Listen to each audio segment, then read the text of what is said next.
Alam mo ang bagong balita ngayon? Itong tahimik lang na si former Senator Grace Poe, yung adopted na anak ng isang sikat na artista natin, yung tinatawag nilang The King, ay sangkot din pala, allegedly.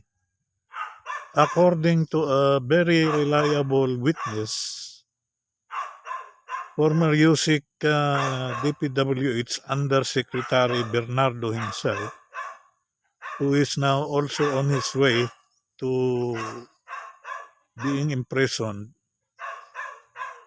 Si Grace po din pala ay sangkot at binigyan ng 500 million pesos kickback galing sa Ghost Flood Control Projects.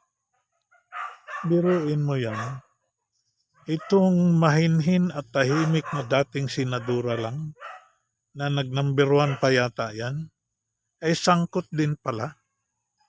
Eh sino na lang ang mapagkatiwalaan natin dito sa Pilipinas? Meron din tayong isang mahinhin, madaldal na Germanic, si Sara Zimmerman.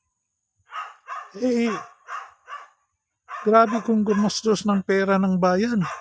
11 days lang to the tune of 125 million pesos. Ayusin ninyo nga yan.